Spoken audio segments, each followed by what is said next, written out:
ಕಾಂಗ್ರೆಸ್ ಪಕ್ಷ ರಾಹುಲ್ ಗಾಂಧಿ ಅವರಿಂದ ಹಿಡ್ಕೊಂಡು ಇಲ್ಲಿವರೆಗೂ ಕರ್ನಾಟಕದವರೆಗೂ ಸಿದ್ದರಾಮಯ್ಯ ಡಿ ಕೆ ಶಿವಕುಮಾರ್ ವರೆಗೂ ಸಹ ಈಗಾಗಲೇ ಅಪಪ್ರಚಾರವನ್ನ ಪ್ರಾರಂಭ ಮಾಡಿದ್ದಾರೆ.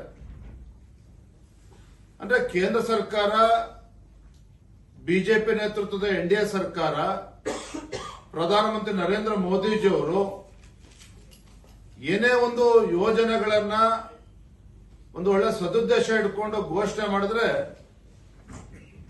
ಎಲ್ಲದರಲ್ಲೂ ಕೂಡ ಅಂದ್ರೆ ಮೊಸರಲ್ಲಿ ಕಲ್ಲು ಹುಡುಕುವಂತ ಕೆಲಸವನ್ನ ಕಾಂಗ್ರೆಸ್ ಪಕ್ಷ ನಿರಂತರವಾಗಿ ಮಾಡ್ಕೊಂಡು ಬಂದಿದೆ.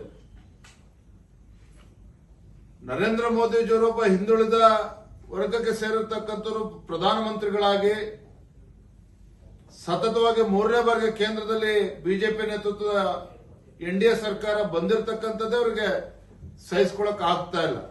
ಹಾಗಾಗಿ ಅದರ ಮುಂದುವರೆದ ಭಾಗವಾಗಿ ಇವತ್ತು ಮನ್ರೇಗಾ ಹೆಸರನ್ನ ಬದಲಾವಣೆ ಮಾಡಿರುವಂತದ್ದನ್ನ ಅದರಲ್ಲೂ ಕೂಡ ತಪ್ಪು ಹುಡುಕುವಂತ ಕೆಲಸವನ್ನ ಮಾಡಿಕೊಂಡು ಅಪಪ್ರಚಾರ ಮಾಡೋದಕ್ಕೆ ಈಗಾಗಲೇ ಪ್ರಾರಂಭ ಮಾಡಿದ್ದಾರೆ.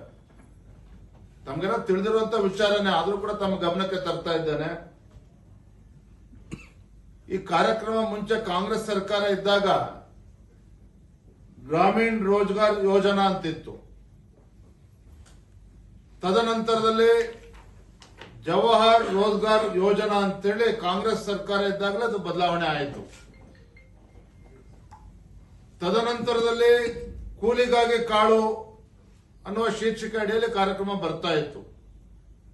ಆಮೇಲೆ ಮನ್ರೇಗಾ ಅಂತೇಳಿ ಅದನ್ನ ಬದಲಾವಣೆ ಮಾಡಿದ್ರು ಕಾಂಗ್ರೆಸ್ ಸರ್ಕಾರ ಇದ್ದಾಗ. ಅಂದ್ರೆ ಜವಾಹರ್ ರೋಜ್ಗಾರ್ ಯೋಜನಾ ಅಂತಿದ್ದನ್ನ ತದನಂತರದಲ್ಲಿ ಮನ್ರೇಗಾ ಅಂತೇಳಿ ಮಹಾತ್ಮ ಗಾಂಧಿ ಹೆಸರನ್ನ ತಂದಿಟ್ರು ಕಾಂಗ್ರೆಸ್ನವರು. ಹಾಗಾಗಿ ಇವರು ಜವಾಹರ್ಲಾಲ್ ನೆಹರು ಅವರಿಗೆ ಅಪಮಾನ ಮಾಡ್ದಂಗ ಆಯ್ತು ಹಾಗಾದ್ರೆ, ಅಥವಾ ಅಪಮಾನ ಮಾಡೋದಕ್ಕೋಸ್ಕರ ಅದನ್ನ ಬದಲಾವಣೆ ಮಾಡಿ ಗಾಂಧೀಜಿ ಹೆಸರು ತಂದ್ರೆ ಹಾಗಾದ್ರೆ